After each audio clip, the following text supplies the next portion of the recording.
Instead of trying to change the white man in your mind, make you accept us, we change the mind of the black man and make him accept himself. And as soon as he accepts himself, he'll solve his own problem. He won't be trying to force himself into your factory and into your bedroom and into your kitchen. With no education, you have neo-colonialism instead of colonialism, like you got in Africa 9, like you got in Haiti. So what we're talking about is there has to be education program. That's very important. As a matter of fact, we so important for us that a person has to go through 6 weeks of our political education before he can consider himself a member of the party, able to even run down ideology for the party. Why? Because if they don't have the education, then they're nowhere. You dig what I'm saying? They're nowhere because they don't even know why they're doing what they're doing. You might get people caught up in an emotionalist movement. You understand me? You might get them caught up in because they're poor and they want something. And then if they're not educated, they want more. And before you know it, they'll be capitalists. And before you know it, we have Negro imperialism.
Peace and Black Power family. It's Brother Ajay Taimba from Harlem Liberation School, where we teach Black people, new Africans, to wake up, clean up, and stand up. We welcome you to this edition of our live broadcast. We're working hard to get back in a brick and mortar situation, family. We started off with a brick and mortar organization. It's just that the epidemic and all that came from that kind of pushed us into this virtual space. But we hope to be, that's funny, Brother Darub was calling me right now, but we're hoping to be back in a brick and mortar soon. Give me 1 second. I'm doing a live broadcast now, my brother. I got to call you back. All right? All right, give me like an hour. Okay. Sorry, family. So a few things are going on. And I want to put this, speaking of Brother Darub, I want to put this on the bottom as a ticker for those who are so inclined to support. We're waiting for our sister, Queen Mother, Sukari Finley, who I had a wonderful conversation with her yesterday, a live kind of a video chat. And I think the technology may throw her off a little bit. I tried to reach out to her. I haven't heard from her today, and she's not in the studio yet. So that's making me think. I sent her a message, and I let her know that I'm going to start the show because I like to keep our word. And if I do not hear from her, she doesn't enter the studio in about 10 or 15 minutes, I'm going to stop. We're going to reschedule. We're going to come back out with this broadcast. I'm very excited to interview her, and I'm very excited for you all to witness this interview, because what we're trying to do at Harlem Liberation School, among other things, is document the history of the Black liberation struggle through oral tradition. So not through the books and the films, but through you getting to kind of hear people who are involved in our liberation struggle and still involved in it discuss live what their contributions were, what their challenges were, what the obstacles were, what their thinking was, some of the things they encountered, so that we can be better informed in our own struggle right here and right now. Now, speaking of Brother Daruba, who just called me, I had to call him back. I want to, this ticker on the bottom. family, as a quick announcement to those who don't know.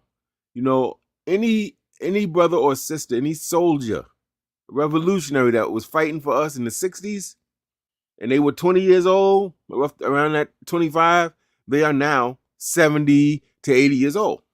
That's just math. That means that many of our veterans of struggle that were involved in the Black Power movement of the 60s and 70s are elders.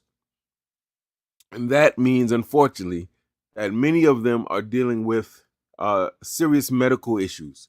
And as you know, we've lost a few really good soldiers. You know, just recently we lost Baba Sekou Odinga.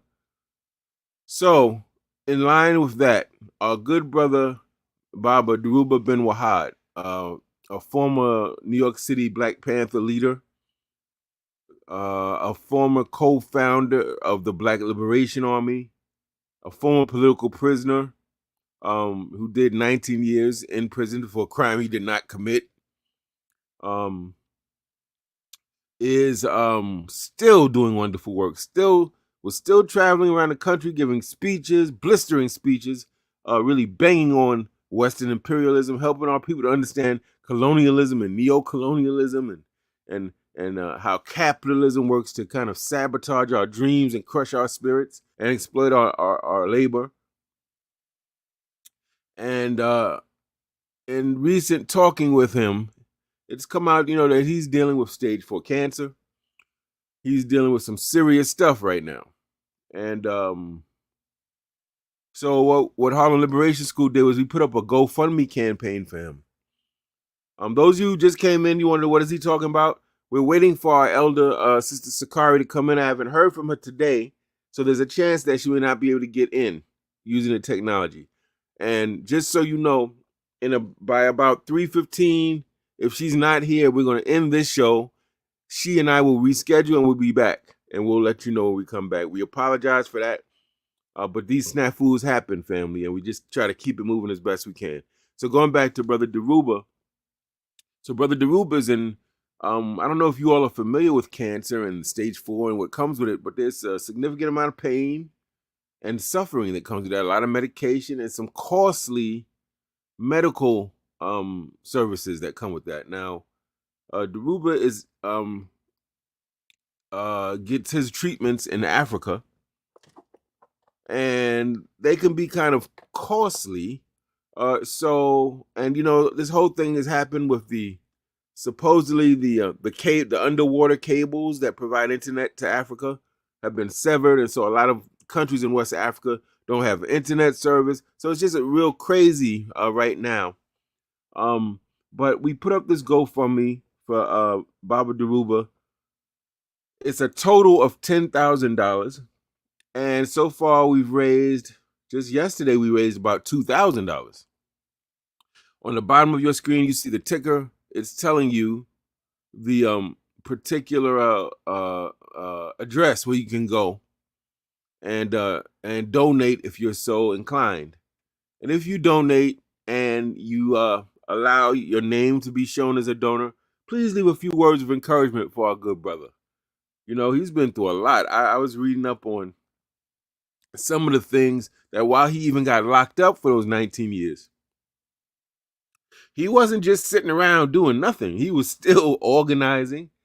He was still trying to politically educate some of the fellow prisoners or inmates to get their minds right, to revolutionize and politicize them. He's really, I have to say, brilliant. Just a brilliant brother, brilliant elder. His way of looking at a political situation, explaining it in a way where you can understand, just brilliant. His insightful analysis, his critique of the neo-colonial leaders, the Toms and Thomasinas we got running around here, is really amazing. Just amazing. I want to just we got a brother Hershey, I believe, brother. I'm sorry if you're not. Peace, Africans and New Africans. Peace back to you. My queen, my baby girl says we must take care of our dear elders especially those who sacrifice so much for us. And that's absolutely right. And that's why, family, if you're on our Facebook page, especially my personal Facebook page, you're going to see I'm constantly putting up these quotes about not being bitter, not being cynical, maintaining a loving spirit with our people.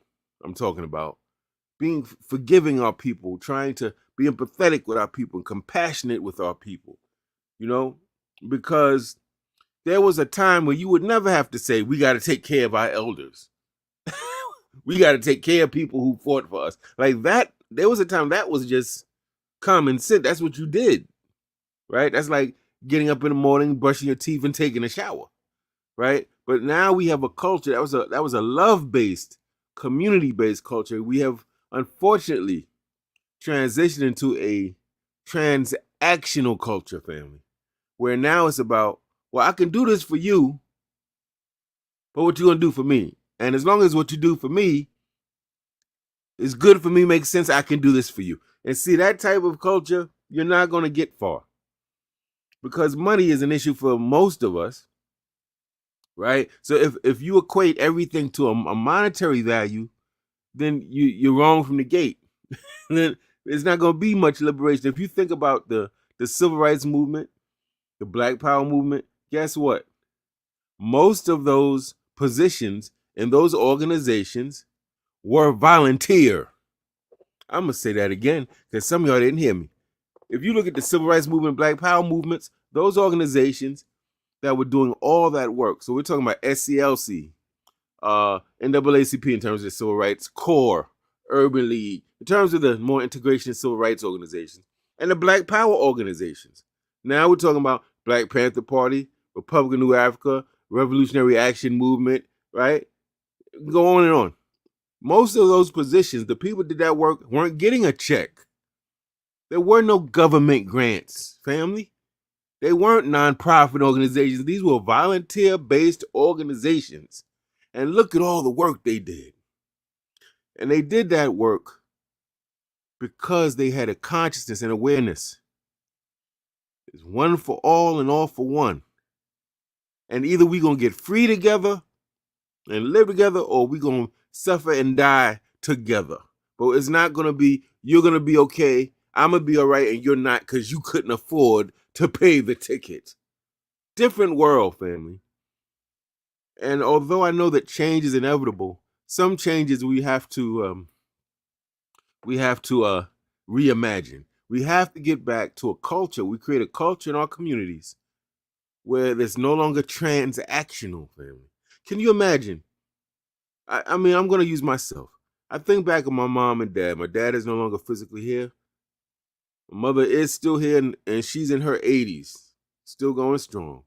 And I think about if they were to put a price, a fee on all they gave me and all they taught me and all they protected me from so that I could move, so that I could enjoy a childhood relatively trauma-free and be able to grow up and live my life, I don't know what that fee would be. And I certainly don't think I could afford paying it. It would be in the millions, maybe the billions. What price tag do you put on somebody giving you life, helping you understand the meaning of life, and then helping to equip you to successfully navigate life? What price do you put on that? No, there is no price. So if you go through life transactionally, you're going to lose out. Because some stuff you will never be able to afford. Some stuff doesn't get translated into money. But love can pay a bill. Meaning, the way that you pay love back is by paying love forward. See, so I may not be able to pay my parents for all they did, but what I do, I get up on these social media broadcasts, and we share some of that. We share some of the teachings that my teachers gave me as a younger man, a 20-year-old in the movement. Through books, through movies, we pay the love forward. Love can always account for a monetary figure, but money cannot be used as the benchmark. Whenever we use money as the benchmark, we are wrong from the jump. Now, I think we have Sister Sukari. I think she's trying to come in now.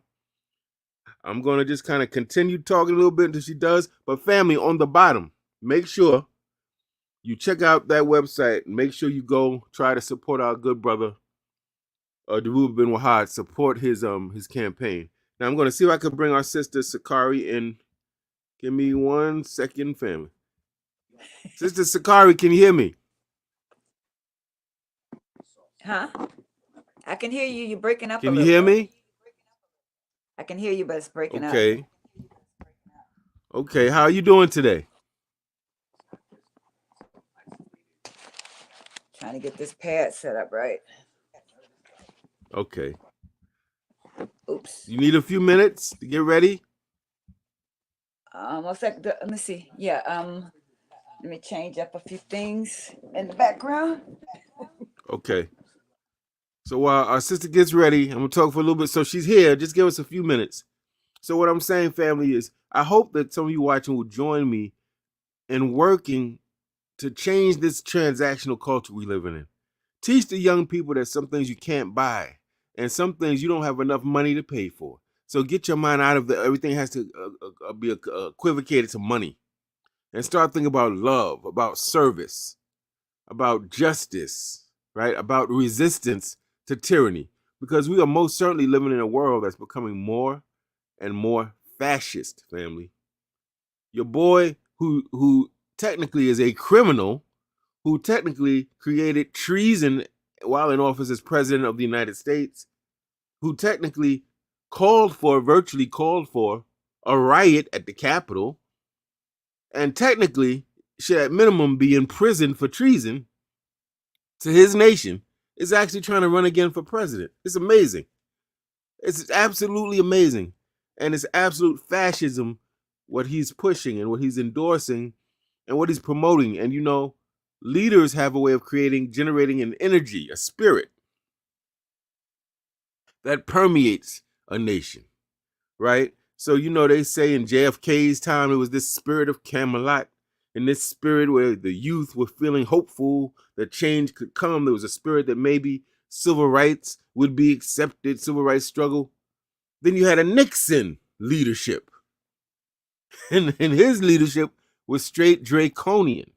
Law and order, war on drugs, which really equated to a war on black and brown people. So the leadership is important, but it's telling you that we're moving in the direction of fascism. But we can defeat that, family. We're still waiting for our sister Sukari. She's in the studio. She's just trying to get ready. So please be patient, family. We can defeat fascism. No matter what they put up against our people historically, our people rose up to the challenge in every historical era. Even when they came to the west and eastern coasts and south coasts, in some cases of Africa, and put us in these so-called slave castles or dungeons, then marched us onto their ships and took us over to the so-called New World. Do you know that there were mutinies, that we had Africans who did not know how to pilot, if you will, those boats, who didn't actually know where they were geographically, that still had the audacity to say, we wasn't put here, we don't know where we're going. These people whipping us and feeding us this foreign, nasty food and being disrespectful to our children, our sisters, and our elders. We trying to get out of here. So many times our enslaved or captive Africans, ancestors, fought back, trying to take the guns of the oppressors and use it against them. So famously that quite a few jumped overboard those boats, essentially committing suicide rather than, living the lives of captured, enslaved, and oppressed people. We know that even once they got on to the New World and these plantations, some of our sisters in particular, who are masters of botany, knew how to take herbs and flowers and spices and plants, and knew their medicinal properties and how to bring those medicinal properties out. Do you know that we had sisters, the elder sisters, who remembered their African teachings, that were able to go into the soil in these plantations of these white folk and derive medicinal properties that acted as contraceptives, or I should say prophylactics, So if a youngster says, I don't want to get pregnant by this white man is trying to make me pregnant, I don't want to bring a child into this world under this system. Some of them had the ability to create their own prophylactics. That's incredible to me. Or to heal our people. So we fought back at every time. We had Maroons who kind of fought back by forming their own independent societies, incognito. We had Africans who fought right there on the plantations, open warfare. We had Africans who decided they were going to run away and escape to a so-called free state or free territory in the United States. We had Africans who said, I'm going to speak out against enslavement. We had Africans who wrote articles exposing the brutality and inhumanity of white supremacy. We've had Africans who become intellectuals, creative dramatists, playwrights, family, actors and actresses, scientists, doctors, healers, teachers, builders, right? We fought back in a million different ways. So don't you think that this is something new. We've been through this a million times before. And every time we defeat one form of white supremacy, it transforms and mutates and morphs into another manifestation, right? So chattel slavery became the prison system, or convict leasing, or sharecropping, right? It always changes. So just know that as long as you live and you're blessed with life, one of the wages of having life is that you're going to have some challenges. In our case, one of our core challenges is white supremacy, and that means that until we defeat it, we're going to be called upon and required to take our place as did our ancestors, to fight back, to resist. And there, as we said, there's a million ways to do that. If you watch our channel, you're going to see a million different ways to do it. There's no one way. I know these people who feel like, oh no, you got to shoot back. That's the only, no, that's not the only way. That's one way that we've used. Some people say, oh, you got to vote. If you don't vote, no, that's one way that we use that some people support and some don't. Getting involved with electoral politics. Some say we got to go home food. Yes. Some say we need schools, our own hospitals. Yes. Right. All of those things. Radical speaking, radical writing, black liberation theory, right? A black liberation theology, a spiritual foundation that is African-centered, a return to African-centered values and culture, self-reliance in terms of building our own institutions, absolutely. And certainly armed struggle is still on the table, family. That is what, I shouldn't have to say that. That is what it is. We haven't seen too much expression of that lately for a number of reasons, which we're not going to talk about today. But it's just to say, pick your lane, choose your position, and play your part in this Black liberation movement, like so many of us are doing, and so many of us have done historically in terms of our ancestors. We're waiting for our sister Sukari to come back. She's not quite ready yet, and what I'm going to be talking with about her, why she is important, is the role she has played in the Black Panther Party, in the original Black Panther Party, as a really, really young person, right? Up until her 20s and 30s and whatnot, her life in the Black liberation movement, all the people she's met and experiences she's had. We hope to learn a lot from what she has to say. Now, give me a minute. Let me just see. Sister Sukari, are you ready for us? Yep. Can you hear me? Yes. I'm trying to center this on me, but I'm not working, huh? No, I see. Yeah, I see. Yeah, it looks good. Okay. All right. How you doing, my Going the wrong sister? way. This the way. Oh, fair to middling. I think I'm gonna change the light. Okay. All right. I tried to do this earlier, but it didn't happen. It's no problem. We're gonna be patient. We understand. And also those who watching, we thank you for your patience. So here we are at Harlem Liberation School, here with myself, Brother Ajay Taimba. I'm co-founder and the director of Harlem Liberation School. We are a Black political education center. We are not a school in the sense of little kids and teachers and principal type school, but in a sense of a political education center. We're here to teach our people, as Malcolm said, to wake up, clean up, stand up. I have my queen. She's watching. She's a co-founder of the organization. She's in the chat, Brenda Hilaire. She'll be putting comments and asking you all for questions and comments as the show continues. And of course, we have our very esteemed and distinguished guest, who's allowed me to refer to her as Sister Sukari. How are you doing, good sister? I'm doing well, and you? I am well. I'm happy that you made it. And we were going to wait. And we said if it didn't work, we'll just try it again. But I'm so glad that you did join us.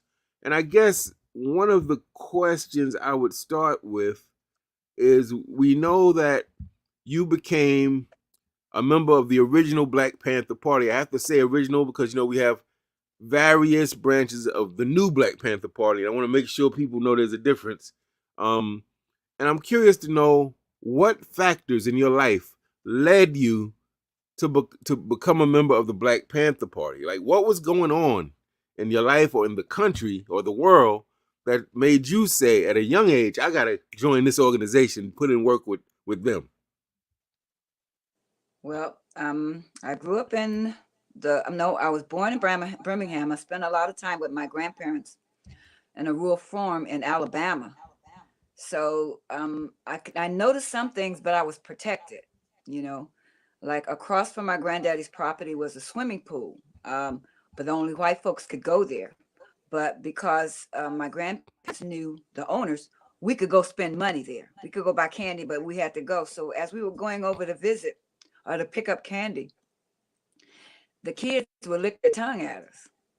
And so, hey, we do what we do with anybody else. We respond with the same greeting. And so later, when I was older, they said that they were concerned because the people didn't like my attitude. I was in Alabama. It was in the 50s. People were either leaving the area to get better jobs. I had two uncles died mysteriously, and all the family members says they died from a teaspoonful of water. Well, one was a person, he was a man in the service, and he was in the Korean occupation. And so he was bringing money home. And that's one thing still today in this area. If you have a whole lot of money, unless you're giving it to them, they got a different attitude with you. So those kind of things were bothering me, but I was surrounded by folks that kept me guarded. So I felt safe in my area. So that was one thing I learned to do, is to make sure that, the youth or anyone younger than me, they were in a good space or in a good place. They were protected. So I grew up like that. Then finally, my mother sent for us to come to California, where she had moved to get a better job. And this was in the 60s. So we were in Alabama. I was born in 51 in Alabama. Raised there until about 9. Then we came to California. And we ended up in East Oakland first. And I went to a school. And in that neighborhood, there were Italians, but only one was left in the class that I was in. And her parents didn't want her involved with any Black folks, but she and I became class study buddies. So I would go to her house and they would, take care of that. But one day in class, a little Black guy pulled her hair and she went home. It caused a problem. And the next day she was gone. And so those kind of things kind of stuck with me. As you can tell, I still remember. I ended up in West Oakland, and my girlfriend, Natalie, her sister was dating Huey. And at that time, that was still, I think I was I was in the 4th grade or something like that. And so still very young. I didn't really know his practice or his policies, but I came to know him later, a few years in my teens. And he was still involved, and he had gotten shot on the street for trying to save someone from a beatdown. That's how the police were. We found out that most of the police officers in Oakland were from Alabama or from the South in general. So those kind of things started happening. Then Vietnam happened. And in the area I was living in, Berkeley, then a lot of the Black men, the young brothers that were at the park that taught us how to play basketball, baseball, and even let us learn the rough way, how not to play football.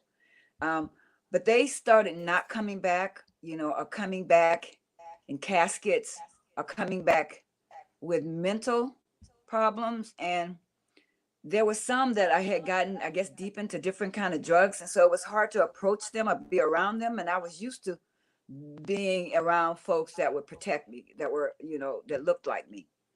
But these things started making problems. They started having issues. And at that point, I was, I guess, around 11 or 12. And I just wasn't satisfied. But I go to school and I do my work and I read and all of that. And then all of a sudden, the Ramsey plan, which I had heard was mainly for people that were in, I went to the school I went to, in Alabama, was called the County Training School. That was the name of it, So when I got into an elementary and then I was on my way to junior high, and they were talking about busing. And I'm like, we're not in the South. Why are we getting bused? But come to find out, hey, South ain't just necessarily location. It's any space or place where things are still happening in a disjointed way. So a lot of brothers were Vietnam, and then there was this thing to change. I wanted to go to the school. It was a black school. It was a junior high. It was the best school. They won everything. They sang. They danced. Everything happened good. And they switched it, and it became mixed. And so we had to go to a school up in the hills where it was mainly white folks, and it was a rude awakening. I mean, like Berkeley is like Alabama, but there's a university there with international people, as long as you stay within your space or what you're doing. So, these things started adding up to me, and that started getting a little annoyed about how, they were dealing with us as people. We would try to go to the swimming pool, and we would go to the ones that we knew that were really cool in Albany, which also has like 2 or 3 John Birch Society. And I think they had them up until the 80s or 90s. I haven't been that way since then. But they had John Birch societies there. So you can get the idea of what's happening. So we went to one pool, and to keep us out or from coming back, they threw some feces in the water. So all these things are mounting up at me, and I'm wondering, and I'm building up a defense, and I'm wanting to do something about it. So I'm studying, I'm paying attention, and then we get involved with what's happening in the South with the NAACP and SNCC and CORE and SCLC. And so I'm listening to that, but I'm still 12, 13, and trying to figure out where I can fit in, or, what I could do. And I'm listening and I'm paying attention. So history's going on. Kennedy's killed, and that's confusing me. I want to understand that. So basically I got caught up in the socializations that was happening. And the only way I found any avenues to explain that to me were at this park, James Kennedy Park, which was right on the corner from my house. And these brothers were students from UC Berkeley, and so they started letting us know, about Africa. They started letting us know more about the participation. They started explaining what was going on. So as they started explaining that, I felt more easy. They made sure we had sports. They made sure we had cultural dance. Like I got to meet Catherine Dunham at a young age. So those things started influencing me. It kind of centered me. It gave me a cultural point of view. And so I just grew in that cultural point. And Sister later Sukari, on, when I got to... I'm sorry to interrupt. Can I ask you this question? I'm sorry to interrupt. Sure. Now, you were pretty young when you joined the Black Panther Party, and I'm curious to know, if you had to guess, what age would you say was the average age of the people that you saw in the party? Not the leadership, but the rank and file members. The rank and file varied. There were some older, but the people that were doing the work, that were on the ground, we were any place from 15 to 19 or 18 is who I spent most of the time with, unless we were in political education classes or training.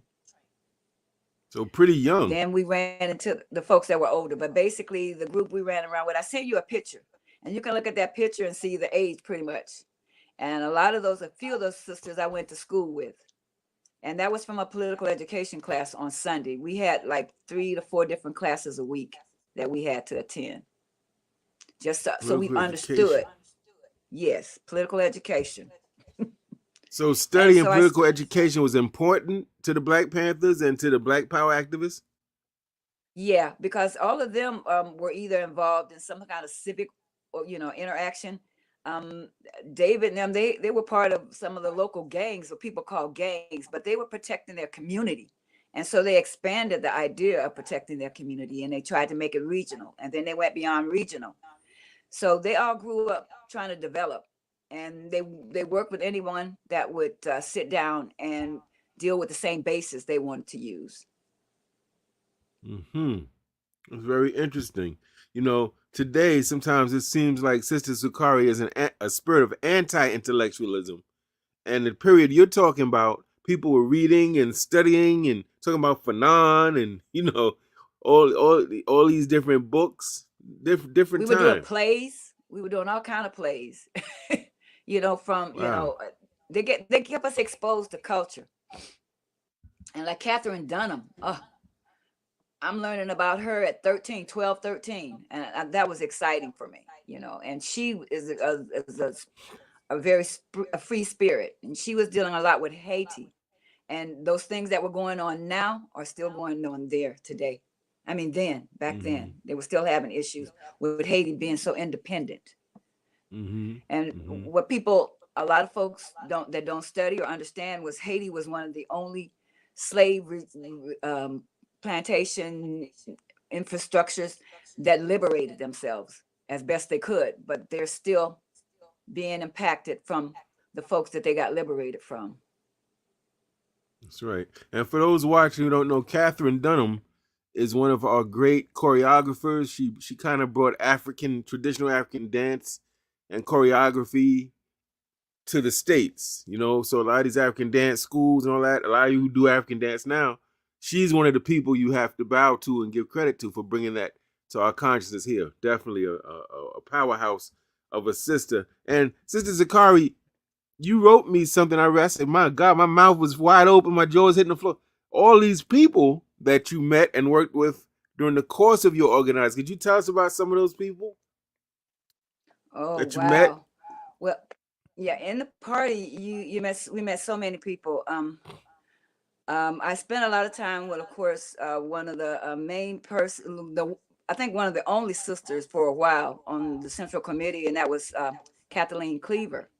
And before them, just being in Berkeley, they kept us exposed to everyone. I got to meet a lot of the brothers that are writing the history about how Africa is. And right now, my brain is freezing, but it was a lot of people like, oh boy, they're still this.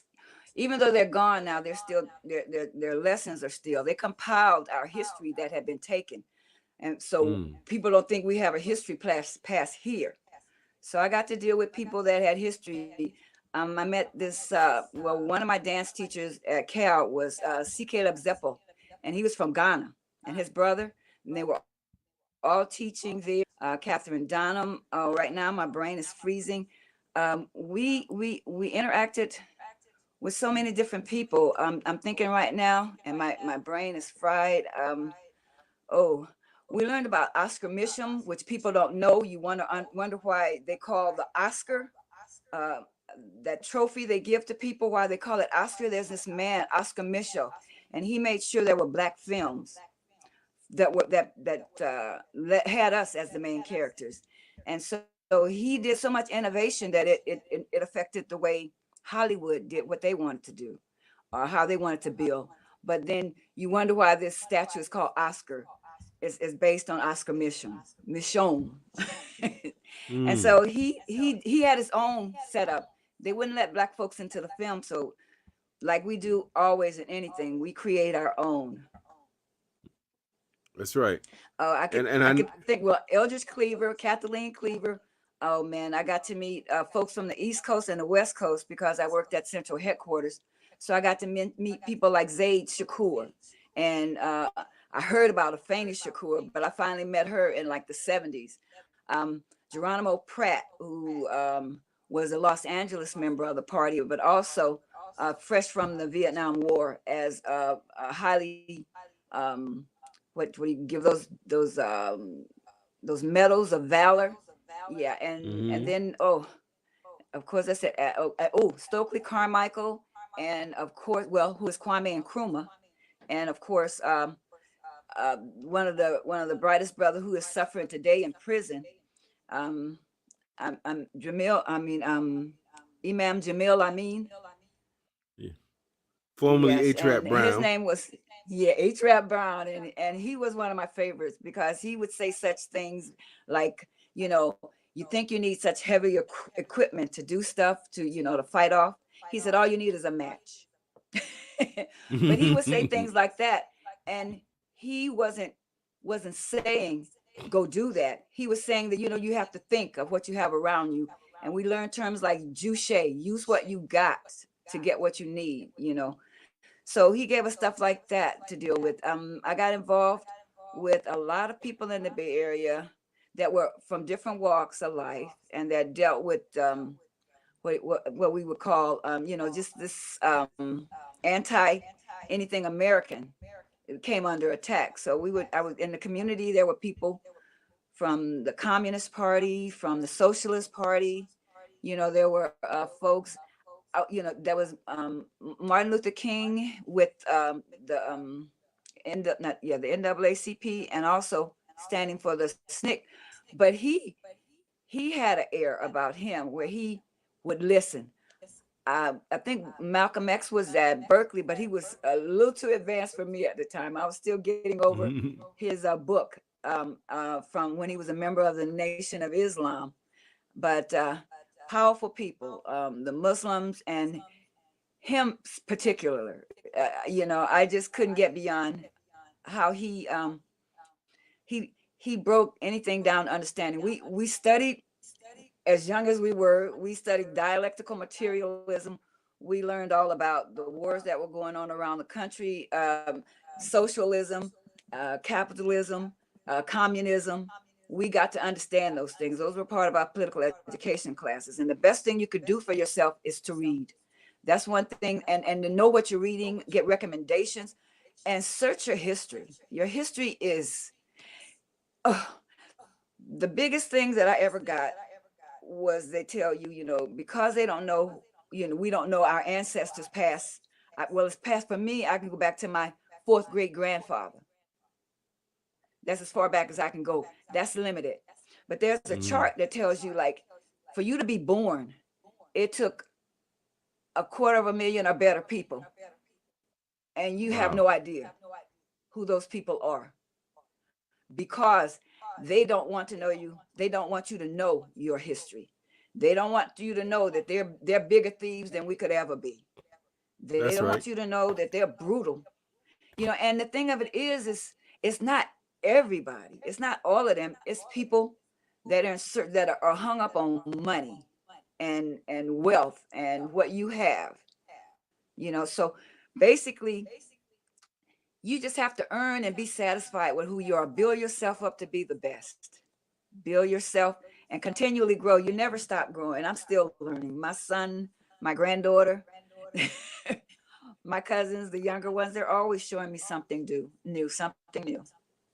Now, yesterday when we were speaking, Sister Sukari, you expressed great respect and admiration for a sister I think we all know, Sister Afeni Shakur, or for those who are younger, Tupac's mother. Could you share with our audience what you saw in her and her leadership and her personality that you admired? Well, the way I found out about her was me and our little group in the central headquarters, we always were doing work, and the brothers, central committee, we were the darlings because we got our work done. We didn't complain about, no, we don't want to go sell no paper. No, we don't want to tell people, what they need to know. We just want to be cool. But we were into it. We didn't mind explaining and sharing. So Bobby Seale's brother, John Seals, he had just come back from New York, and this had to have been either 68, or yeah, it's probably late 68. And he came back and he said, I met this sister, and she's running the chapter in New York, and you guys ain't got nothing on her. And we was like, what? You said a sister is capable, that's can take care of things? He said, yeah. And we said, hey, we want to meet her. And Mhm. years later, in 73, um, I started doing work in the prison. Geronimo was still in prison, and he had a case that was really crazy. He had been locked up for something when he was with us. So, and we knew that I was supposed to be one of the witnesses, but I had no idea that he was on trial. So she came there, and COINTELPRO, we had been able to get those all those papers that they have like stacked up to the ceilings, and they're all blacked Mm. out. But you got to go through until you find out something that you can find, so you can. And so Faney was one of those people in the law offices that was Mhm. doing searching those materials, and she got me in there a few times, but I rather to stay with the kids, which was my son and his sister Seshua and Tupac. But Afeni Shakur, she kept you active and busy. She had so many books. She was an she was just a very doting person on reading facts. She studied, she taught herself. She's out of North Carolina. And I never seen anybody more respectful to an older sister than I had, the way she felt about her sister. And that was the way, and they grew up in North Carolina. So I got a chance to spend a lot of time. And Tupac has always been a star. His sister and my son as well, but he has always been on. He had a mind, and Faney made him read. Anyone that spent time around a Faney, you were going to read. And she was incredible. Working at the party, I also got to meet other people that were a part of her family, like Zayd Shakur, and he came to spend time at Central Headquarters to learn exactly how how effective he should be in the office, how it should be ran. You couldn't be a person that opened a headquarters or office related to the Black Panther Party unless you came to study. We had political education classes. We had training for you to know how to act. What I really, really loved about the party and the way we all felt was that we looked after our health. The 10-point platform is like, ooh, it's as effective as some people might say the 10 commandments are. And if you go in the book, you'll realize it's 613 laws. But yeah, so that's one effect that Fanny had on anyone she came around. She would insist that you read. And the people she was around, like Zayd Shakur, uh, Lumumba, oh boy, brother, um, oh boy, that's Seshua's father. Uh, I can't believe Matulu Shakur, who was also another profound being. These are the New York people that I got to meet, being from the West Mhm. Coast, and of course they figured we were light, but they gained to respect a lot of us. They didn't think we were so well developed out here in the West, but yeah, we had influences, and Fanny was one of my favorite influences. Um, I got to meet Asada. I got to understand um, what oh boy, the Republic of New Africa was all about. In 68, they had sent the notice out for people to come, and all the different organizations, because we had many, many organizations, and it was time to unify, at least at some point. And so these brothers got together, and they all the way around the world. And so we had a revolutionary singing group called the Lumpins, which is a term out of Russia for a working class, and or actually lumpins are poor, and a lumpen proletariat is the working class, a poor working class. So, and one thing, when you start dealing with communism and Marxism, you find out about the different levels of society. And you can see that here, but they have theirs titled. Ours is pretty much the same, but yeah, working class, poor working class, and then just poor. So this lumping group, they were actual singers Yeah, they affiliated had with the a party. revolutionary singing group, and one of Mm. their they had a song from Watts to Brownville, and let's see, Bobby must be set free. Um, oh boy, they had a great Mm. deal. Anyway, it always talked about our suckles, our surf. It always spoke to what we were going through. It spoke of Mm-hmm. what season we were in. Some of the great they had one called Old Pig Nixon, so you know what season that was. You go back and study about what Nixon did, Mm-hmm. and yeah, so yeah, he was quite a chore. Um, they didn't say too much about Kennedy, but yeah, he wasn't all that much better. You know, Sister Sukari, I like the fact. I'm glad you brought up the Lumpins, this revolutionary singing group that was part of the Panthers, because a lot of people have the notion that the Black Panther Party was against culture, and it wasn't that against culture. They just didn't like people who saw culture as being very superficial, just wearing a dashiki or speaking African language, and didn't connect it to a political struggle. Right? So clearly the Panthers believe culture is important to get the music, to recruit people, right? I assume they use it to raise money and stuff, right? That's what basically there was another income for the party. That and the papers Mm-hmm. and books. I got to work in subscriptions. I got to work in, when the brother was away, they sent me in there. They're trying to figure out where to place me. And so Now wait a I minute read, now.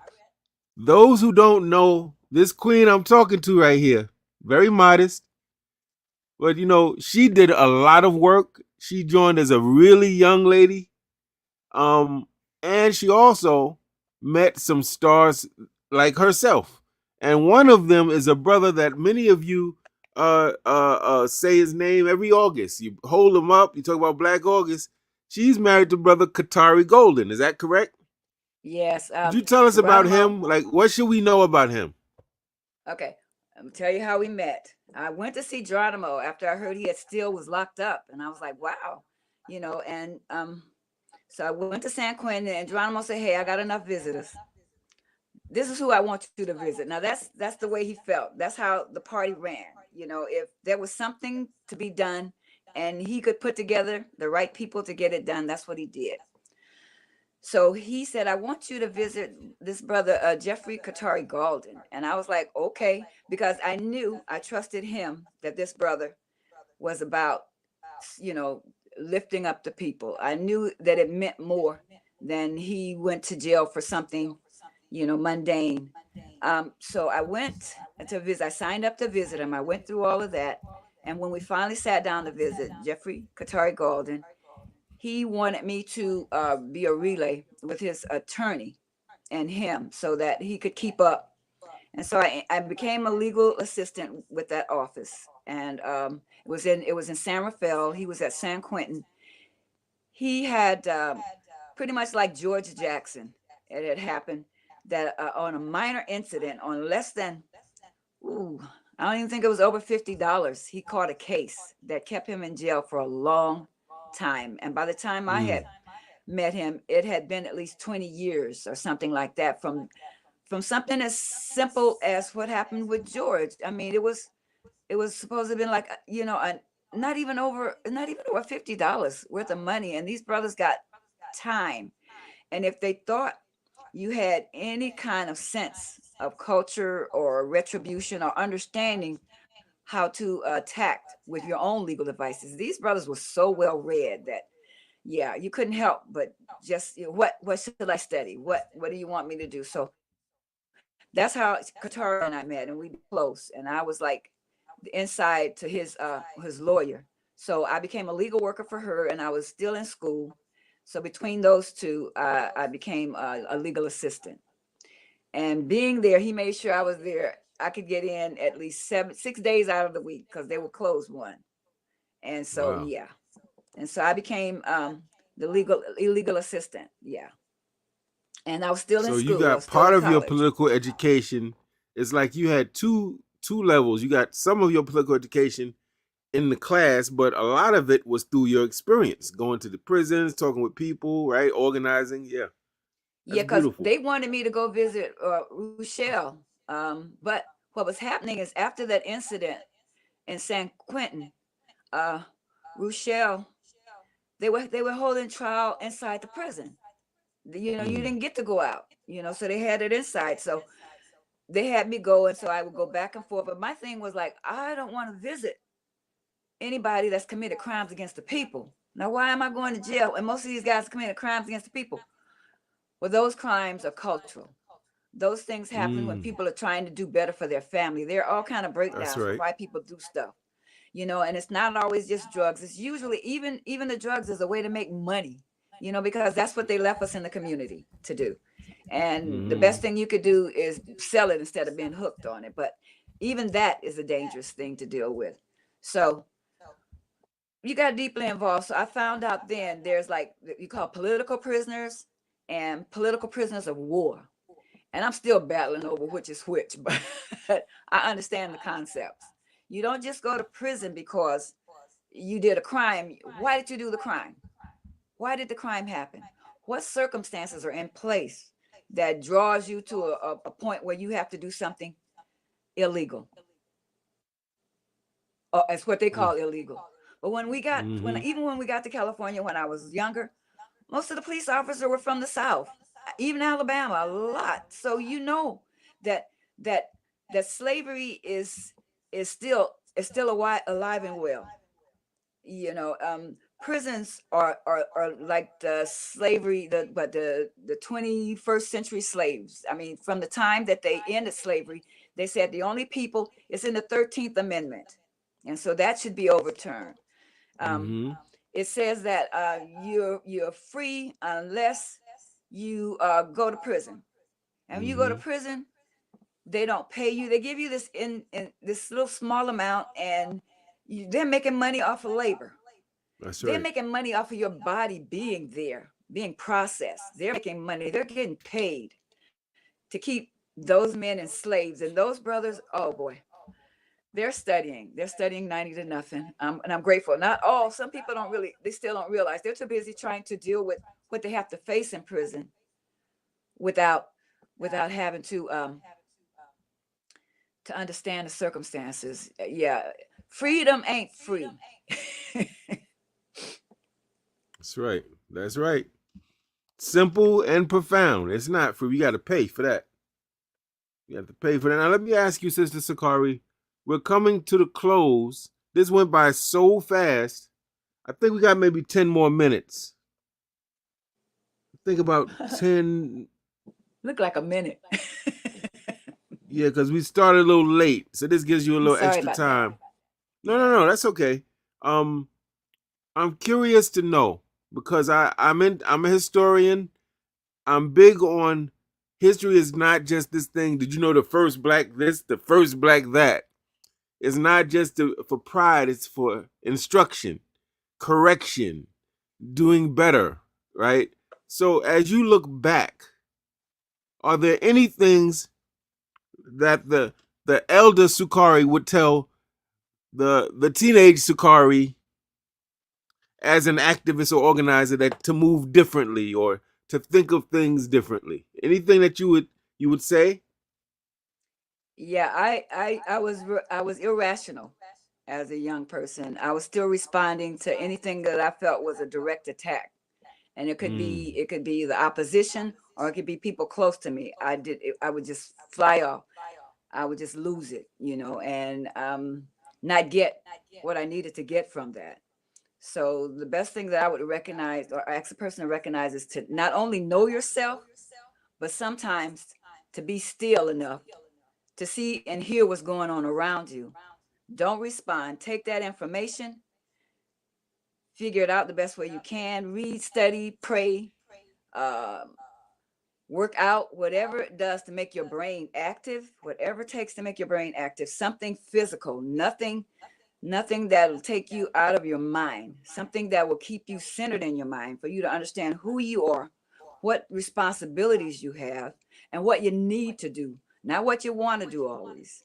But yeah, I learned to just cool down and pay attention, wake up and pay attention, and then act.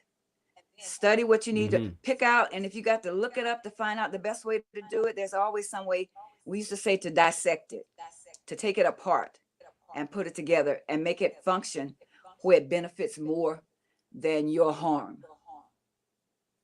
Right. That's very good advice. And a lot of writers, some of them white, one who was an actual member of the Black Panther Party. I'm not even going to call her name up at this time, but they're critical. They say that the Black Panther Party, like most organizations back in the 60s and even now, were misogynist or had some sexism going on. Did you ever feel, from your experience, did you ever feel that some of the men in the organization were inappropriate, or did you feel like for the most part they were respectful? What's your take on that? It depends on the person and how they were brought up, but there were some. But I was under the office. I was under David Hilliard, which was he did the general running, and so he treated me like a daughter. And so I got out of a lot of stuff. But there are a lot of things that happen in any kind of groups that gather, depending on the people. But if you've been politically educated enough, and I guess because I had a lot of friends in the party, I didn't have much trouble with that. But it went on. It went on. And you just have to stand in yourself. You have to watch out and make sure you don't limit who's around you. Make sure you know who's around you. So luckily I was always with a group of people. I was never isolated. And if I was, there was always one person there that wouldn't let anything happen. So yeah, you just have to know who you're with. You have to know. Don't just jump into anything. Ask questions. People with deep families, like David had a big family. The one thing about the party, which is crazy, if you start thinking about it, that was David Hilliard and his brother June Hilliard. That was Bobby Seals and his brother John Seals. That was Huey and his brother, I forget his name now. And then that was my teachers. These were the brothers I learned the most from. And that one had come out of the service and one had come out of college. And that was Landon and Randy Williams. And Landon was my political education and Randy was my physical education. And so, yeah, I had these strong people around me and they knew how old I was. And my mother came to let them know how old I was too. And that she had her eyes on them. So yeah, my mother, that was the only way she got involved, was to let them know that this is my daughter. So you always have to have some support. But yeah, I don't know.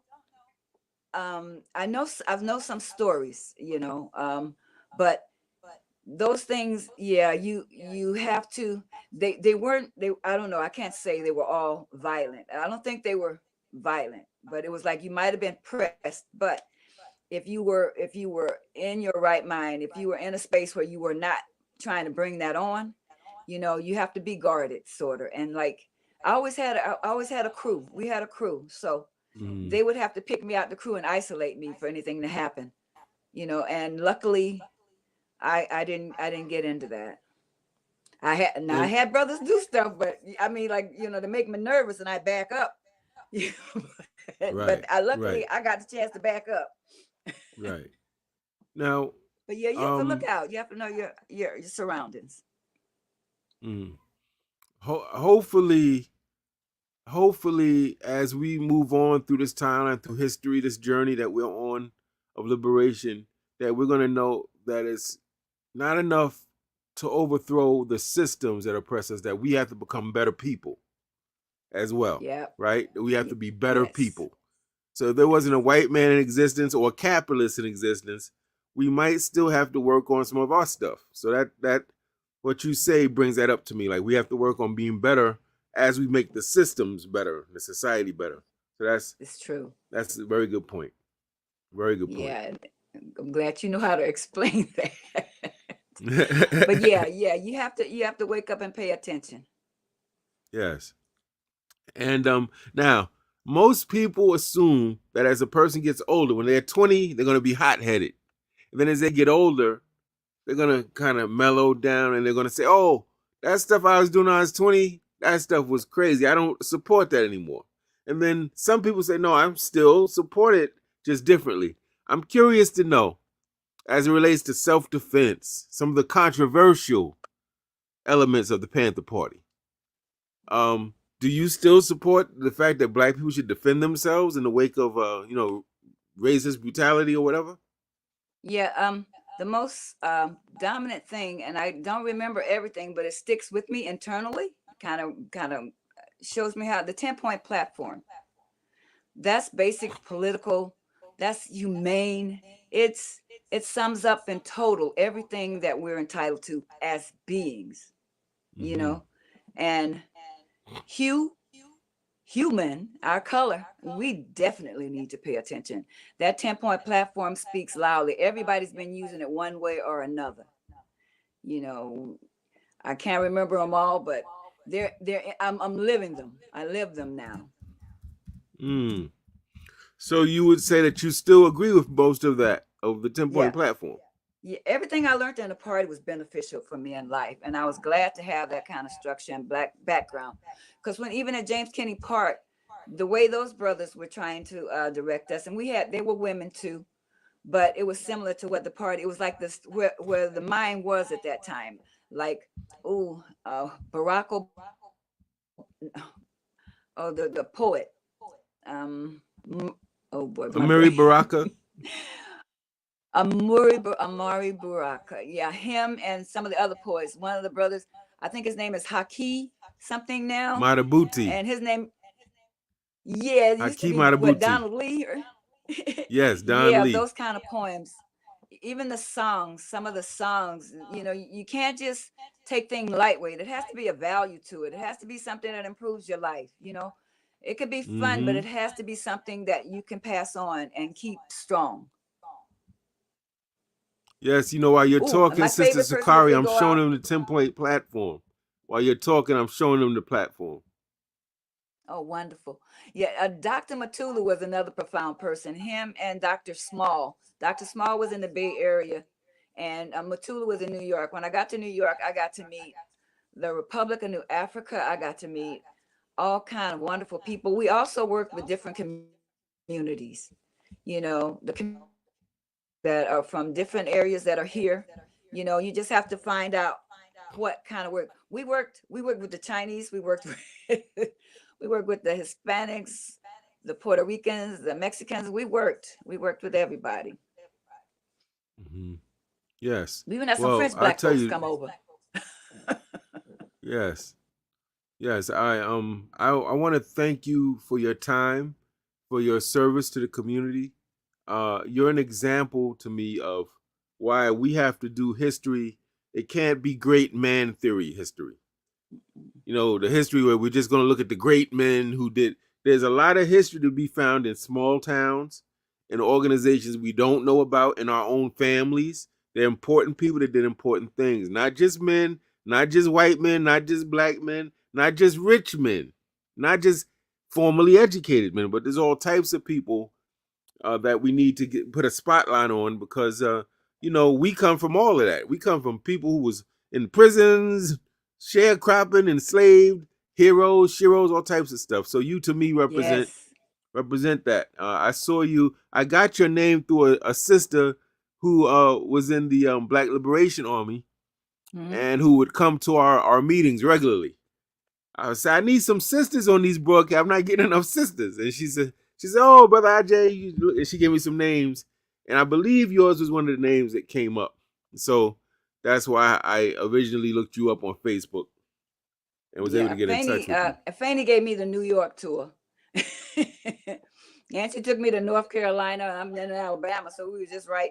But Afeni was one of my greatest. When I heard about her, I just like, like how the kids feel about Pac, right?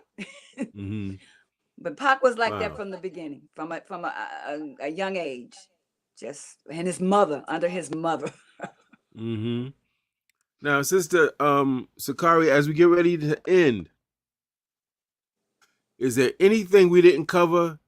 I didn't ask you, you didn't get to say that's heavy on your heart or mind to say to people as they're watching? Anything? Wow. Well, what comes to mind now is I'm working more with political prisoners. And so there's like a list of brothers. And if you know anybody in prison, write them. If they're not in the right mind, help them get there by being concerned and showing that you care. These brothers that we have brothers in there that went in at a young age, and they're now either around my age or passing. And they let them out just before Ruchell McGee. They let him out. He died, I think, less than a month later. I mean, they don't want to let anybody out. Dr. Matulu, so be concerned about what's happening with folks that are locked up. If you can't do anything but write a letter or send a card, just support the opportunity for them to come home. Because that's that 13th Amendment at work. It said freed, but no, it made them a way that they could keep people still enslaved. That's right. And we're not that far from it either. That's right. Well, Sister Sukari, thank you for your time, your energy, your effort. I was very I'm honored to be able to interview you, and I'm glad that we had this social media called Facebook, because I was able to get in touch with you, so that everything the white man does isn't bad. But once you find out that these are probably some things he picked up out of Africa, you better know it. That's right. That's right. Queen Mother Sukari Finley, thank you so much. We will be in touch. Those who are watching, remember that we are supporting our Baba Daruba bin Wahad, who's really suffering medically. He's in Africa. I'm not going to say where. He's in Africa. Some of his internet communications cut off because of this. Supposedly submarine cable lines were cut, and now the internet is in shambles. But he needs our help. He really needs our help. He's done 19 years for a crime he didn't commit. Went through his COINTELPRO files, found the provision that said he was set up, and got himself out of jail, family. Yep. Co-founder of the Black Liberation Army. Do I need to keep going? If you have $5, 10 or more, $2, please go to that ticker on the bottom. And please put a little something in his GoFundMe account so that we can help him to live with some degree of comfort and some degree of care and some degree of dignity, because he is entitled to that. All right? And with that said, thank you, family. Peace and Black power. Remember, no matter what anyone tells us, even no matter how backward or reactionary we can be, if we study, if we work together, and we have faith, we will win. Peace, family. Thank you, Queen Mother Sukari. Educate, liberate. All right. Take care, everyone. Peace. Okay. We're done.